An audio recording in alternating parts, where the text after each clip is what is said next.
Good morning. This is Sadi Phayet. Welcome to my channel.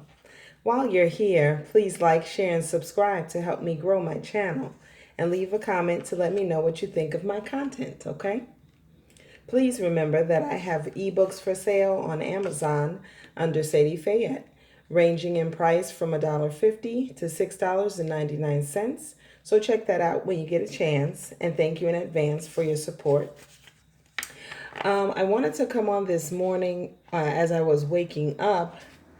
I had the thought to talk about entrepreneurship because when I first created this channel last year, I think it was in July when I created it, or it might have been before that even. But when I created this channel, I made a list of topics that I wanted to talk about. And it's funny that every so often they'll just, I'll remind myself, I guess, subconsciously. And so the topic of this little talk is transitioning from employee to entrepreneur. And in the current climate of America, where I live, and many countries around the world, many island nations, just everywhere, there's a huge problem with economies. There's a huge problem with citizens being able to find work, and with companies, large companies that usually hire, being able to stay afloat. And because of that, we're at a crossroads and a real turning point in history where we have to innovate how we will provide, how we will make a living, how we will take care of ourselves and our families. So when I was, in school during my undergraduate coursework, I took several business classes, but one of my professors, I think it was a class on entrepreneurship, and my professor of that class said that the future of America was not going to lie in the Fortune 500 mode of business. It was going to lie in small business, and that you would find more and more private citizens, having some way of working for themselves. And of course, we can see this with the online format these days. You can even have some type of global business where you provide goods and services or intellectual property to a worldwide customer base. And so I just wanted to talk about that and how that, could possibly come about.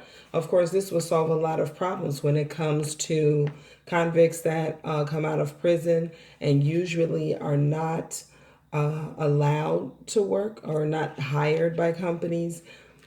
If, this is something, or people that come out of a life of crime, drug dealing, or whatever, if they just want to go straight and live a legitimate lifestyle, they would have the opportunity to do so if they segue into entrepreneurship. But how do we do that is the big issue, especially for those of us who are coming out of being an employee, because an employee and an entrepreneur are totally different mindsets. A lot of times, someone that's coming out of being a drug dealer is an entrepreneur, even if it's on a criminal level. The hustle, the amount of hustle of getting out there and getting clients or victims in that case, or finding other people to run for them and to deal for them. All of that takes a lot of leadership, hustle, grind, any of the words that the young people use to signify, like ingenuity, independent, gusto for meeting your bottom line, and then making the people that work for you come up with the capital that they owe you for their entrusting in your hands their product, right? Which is drugs. In that case, those people really don't have a large leap when it comes to now building something on their own. They don't, because like I said, they have those components. For those of us who come through higher education, a lot of times, um, and or higher education and then a vast resume of work experience, it's more difficult. Because the thing about having a very mainstream lifestyle where you're working for someone else, you're basically showing up, even if you give ideas in meetings, in board meetings, or in staff meetings where there's a project manager. The project manager has more of a talent for entrepreneurship than the regular employees. But this is, I'm talking about the regular employees who are only, even if you're in management, but who are only charged with meeting deadlines for tasks, not having to go out there and generate an interest in a business. Okay, salespeople do that. A sales team, corporate sales does that. They have to do a lot of cold calling. They have to do a lot of footwork where you're approaching business people. But even in that, that's not you approaching private citizens to sell a good, a product, a service, intellectual property like writing or books or whatever. So, yeah, how do you make that transition? What does it take, right? Because uh, that is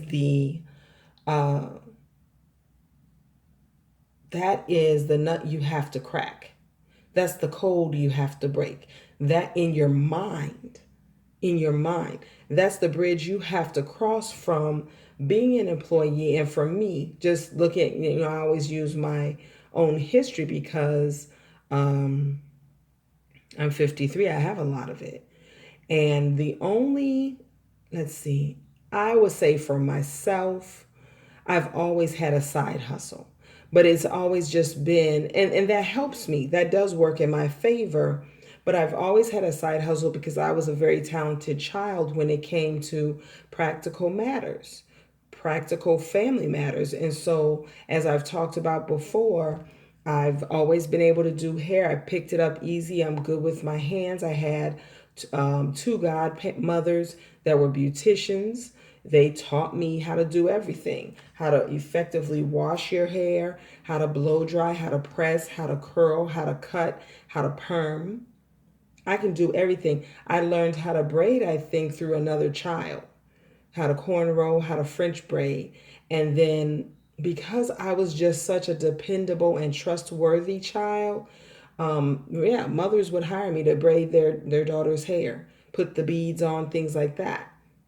And so I was the favorite babysitter in my neighborhood. I was trustworthy with children.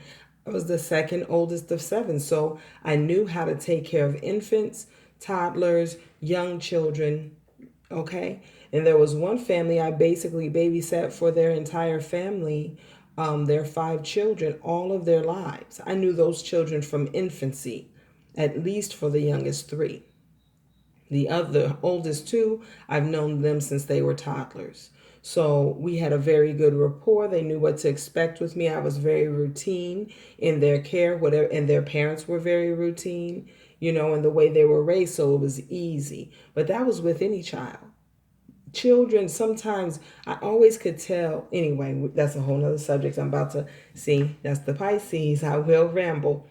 But I'm saying that to say that works in my favor because I've always had a reputation for good work. When I first got my hair braided, after that, I braided my own hair. I used what I already knew of hair, of cornrowing, and I just segued into adding the artificial hair in, and I had already learned how to attach it. When the my friend first did my hair, so that was a done deal, and I would do that after working a 40-hour work week, almost every day. If I had a client 3 times a week, I'd be up till 2 in the morning braiding their hair, and then turn right back around and make it to work by 8 o'clock the next morning. So that a lot of what I already know and have is good for entrepreneurship. However, I, coming from that background, am still challenged with putting my nose to the grindstone and grinding it out when it comes to putting in a lot of time, as I should, right? Why? Because I'm a single mother. Emphasis on the single. You know, I do everything for my children. I'm managing all the conflicts. We're at home. We're homeschooling now. And that drains me. You know, when it comes to my writing, there are so many projects I need to be knocking out, but I don't because of the emotional content that goes into writing, good, goes into developing the story, and that I already spend in my children. So I find for my particular position or condition of entrepreneurship that I need to start weaning my children off of me. They need to be more independent so that I can put more into my writing. It's easy with this channel doing my talks. It's easy with even my tarot channel because it's something that's easy for me to motivate. It's fun, you know. And I can get up really early in the morning, you know, to do it. With the writing, there are steps to it. There's outlining, there's writing the first draft. There's so many drafts, you know, rewriting, editing, really looking through it with a fine tooth comb, making sure I spell check and grammar check, and then doing the artwork. And so sometimes I will psych myself out just because of all those steps when this is so much more expedient. My tarot channel is so much more expedient of a work. But I don't want to just drop that ball, right? So, anyway, we're talking about going from employee to entrepreneur. And but how do we make that transition? Say we're just the type of person that's only worked in positions, that's only had jobs. And even in this situation now where millions have been laid off, honestly speaking, I've only had one job since the recession first hit, which is why I went back to school. And now I find that because a lot of my employment in the past, though I had plenty that was not nonprofit and in an activist environment, there was some very, very key years where it was. You know, it was within a religious organization that is deeply rooted in the Black community and in Black interests. And because of that, many places won't hire me now if I put that particular resume out. You know, and that makes it harder for me too, and also forces my hand to do things for myself. So, but how do you go from a square job to being an entrepreneur? What is it? If you've always been a bus driver, for instance, and now they're cutting back on the number of bus drivers that they're utilizing, especially if you work in a large city, how do you make a living? How will you survive? How will you take care of your family? Now, granted, there's a lot of people that are rushing toward the grocery store jobs, but because of that, it's very competitive. You know, they're going to hire who they want to see most, no matter what environment you're in. When it comes to uh, even places like Walmart, Target, if you work for a department store, I don't know how they're faring. Many department stores, like in my area, have closed down. You know, we lost Kmart last year, um, which was a competitor for Walmart. And there are other stores that have also closed down. So it's just like, where do those people go? During the quarantine, all restaurants closed down except for those that were willing to do curbside service. Of course, McDonald's was still open because you could Uber Eats McDonald's, or you could drive up and get McDonald's in the drive-through. McDonald's is the G of restaurants. They're not going out of business. People, it's inexpensive, bad, unhealthy food. Children love. Families will continue to patronize McDonald's. But when it came to places like Dunkin' Donuts, where you can get donuts from the grocery store, you know what I mean? They shut down. Their employees were unemployed. They were the ones that were placed in the grocery stores more readily than someone who has office experience and a vast resume of credentials, of educated credentials. So we are found to be in a difficult situation. Um, but really, it's just a challenge. Remember, I'm always saying that this life is about self mastery. It's a path, it's a journey of self mastery. First and foremost, that's what it is, bottom line. That's what God's standard is all about, self mastery. Being righteous. Being righteous just means you put forth the best effort in your living to get the best result. You can go and do the unrighteous um, path, but you're going to keep getting the results of those choices. You're going to keep putting yourself in danger of being incarcerated. You're going to put yourself in danger of people having real problems with you. And I think in this environment, we're going to see more and more vigilante justice, with all the riot. Well, some of it, yeah, some of it is just straight up rioting, where you're looting businesses and things like that and destroying property. But when it comes to activism, that's a different thing. Protesting is different from rioting.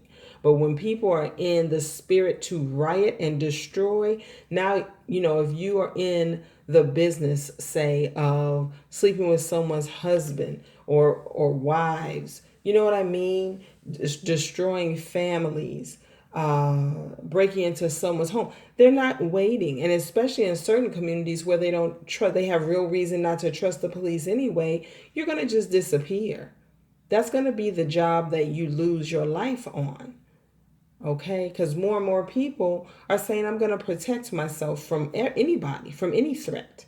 And so you're going to find that it behooves you to be on the up and up, to go legitimate when it comes to the way that you provide for your families. So how do we master those skills? How do we even know what those skills are? I always say the center of the universe for learning anything. It used to be the library. Now it's more expedient. You don't even have to read books. You can be just as lazy as that. But it's YouTube. YouTube. And if you're just so lazy to the point that you can't even look up videos for a particular thing that you want to do, you're not going to make it. How? How will you make it? Even if you live in an apartment today, it will behoove you to grow something on your balcony, on your patio, food wise. Grow something. Learn how to cultivate vegetations and grow your own to some extent. Just play your hand at it.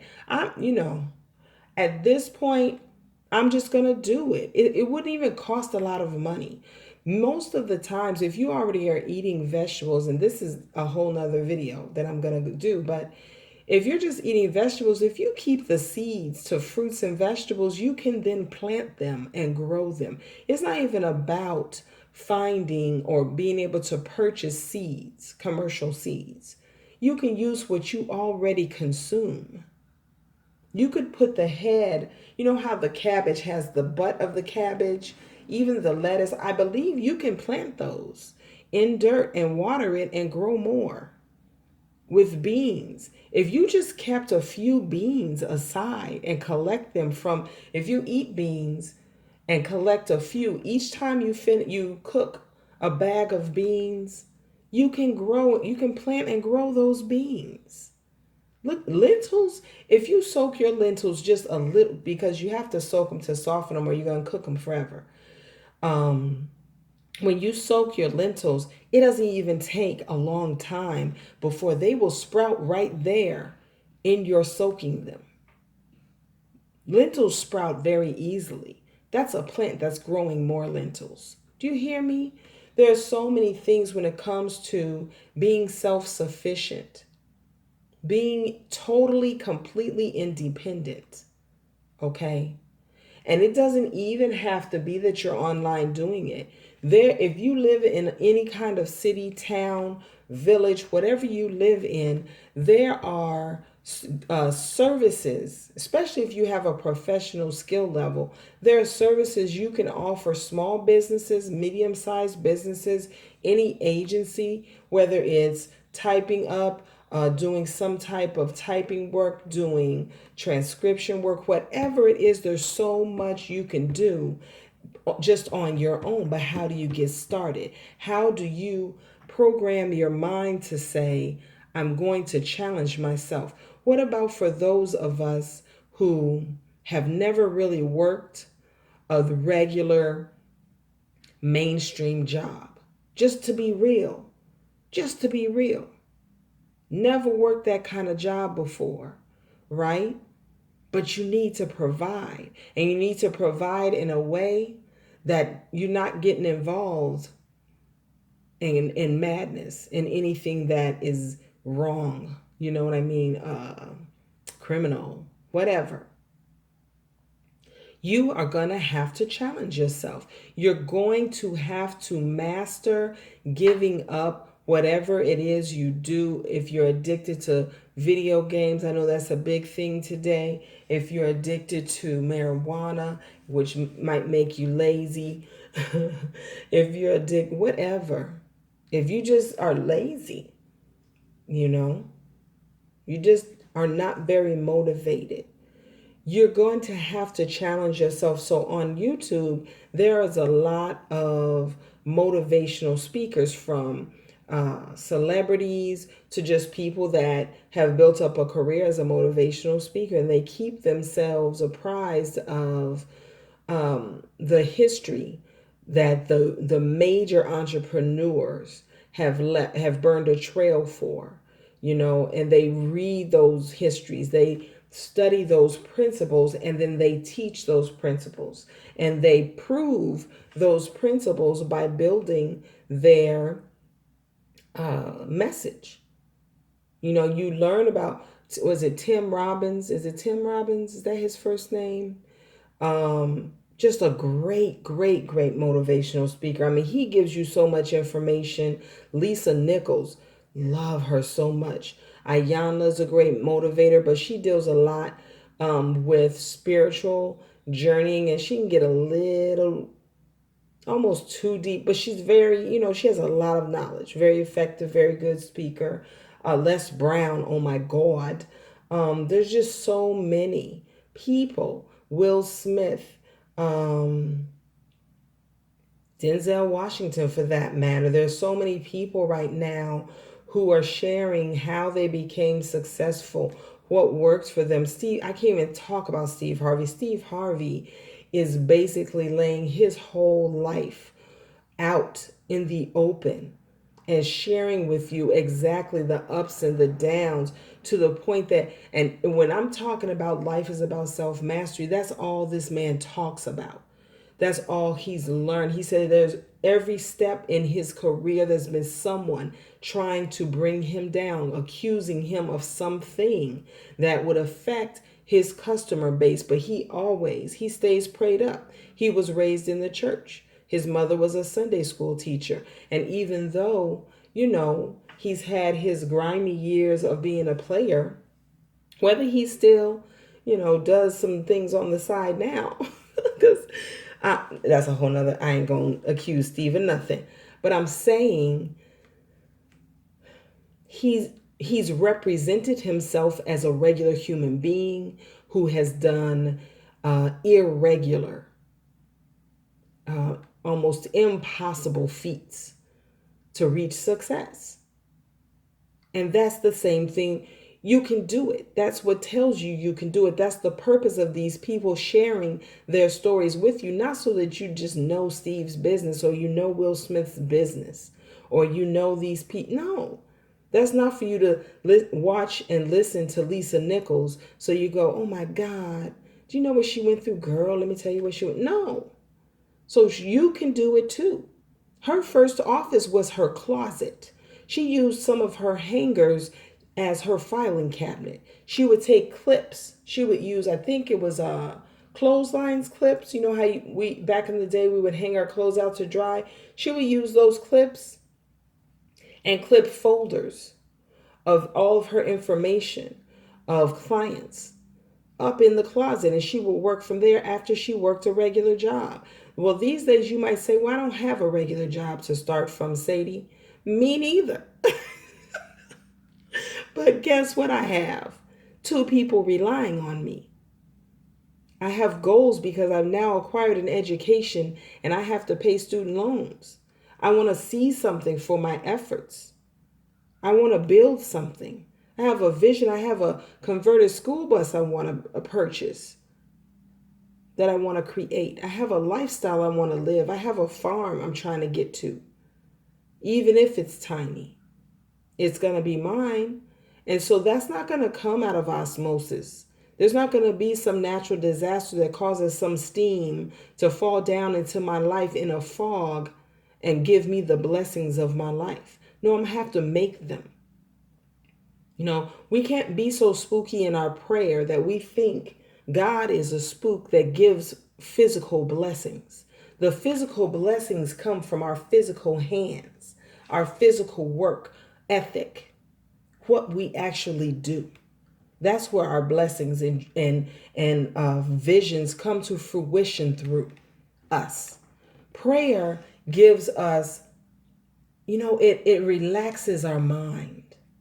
Because if we just go off of the steam of the stress of everything we do every day, we would be under such a burden, we would never be able to create anything.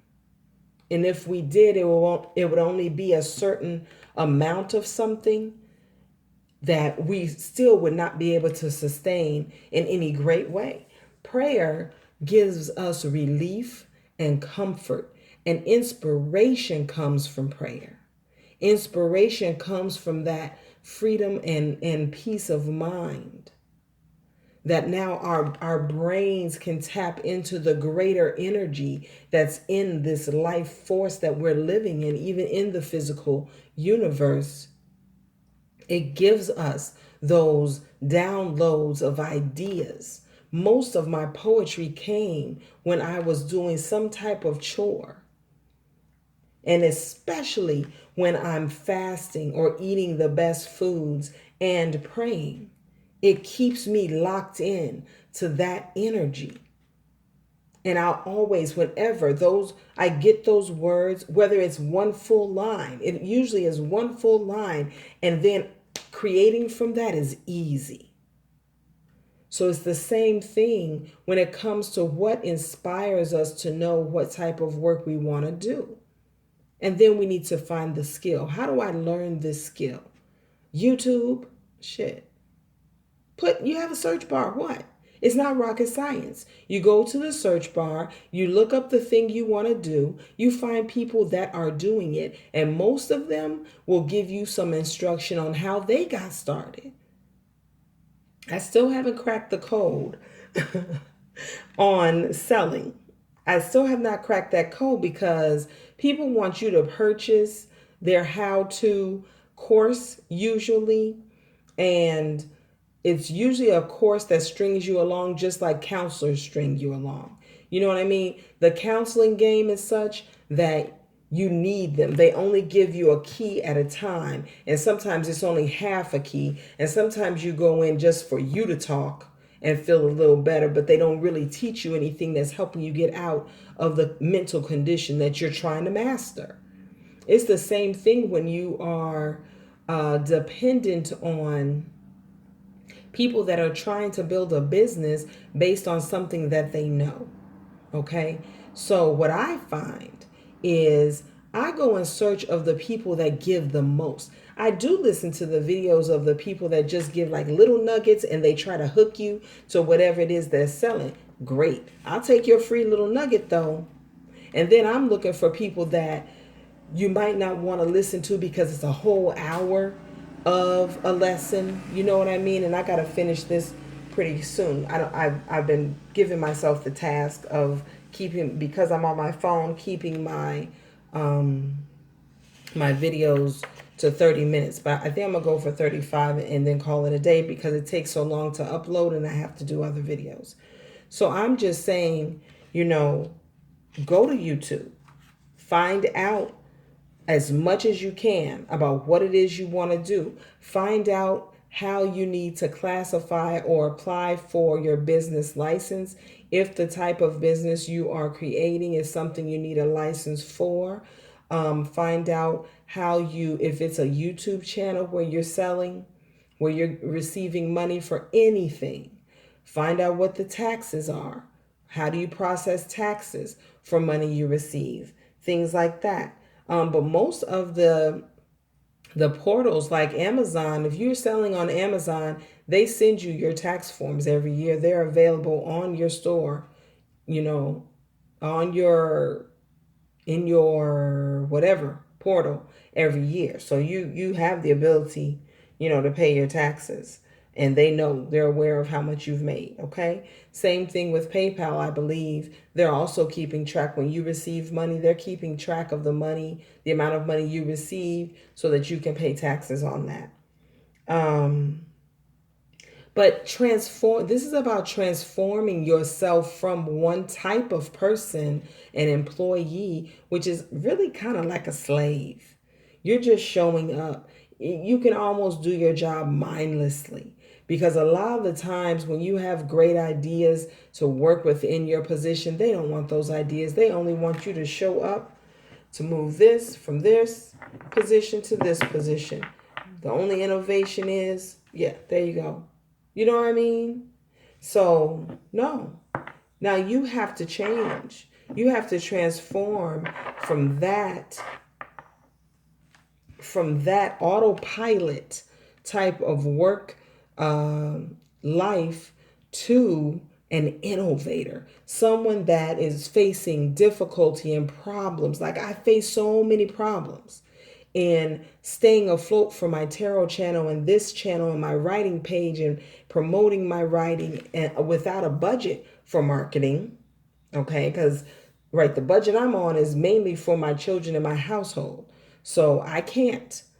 I mean, I could probably save if it's anyway, that's a whole nother lecture. But I just wanted to pique our minds today for those of us that are not used to being entrepreneurs, but we find we're in a position where we need to be able to make money. And I'm going to have another video about the types of things you can go into, what has always worked, even during the Great Depression. Okay. But be in the process of transforming your mind and your person into someone that gets up early. I get up at about 4:30 every day, maybe sometimes at 6 at the latest. I'm making videos. They don't upload because it takes a while, but I make my videos early. When I used to be able to go live, they would be posted by 6:30. Multiple videos, usually 1 or 2 or 3 a day. Okay? Hustle. Inspire yourself. Seek inspiration from YouTube. Seek knowledge. Seek knowledge as much as you can. Absorb it. Saturate yourself with the how-to. You can even go to this one website. It's called, is it how-to or I think it's a how-to website. But it's another place that will tell you step by step how to go about becoming self-taught in almost anything, what you need to know to do it. And then master execution, master becoming a doer. Okay, I hope this helps. Let me know in the comments. Peace.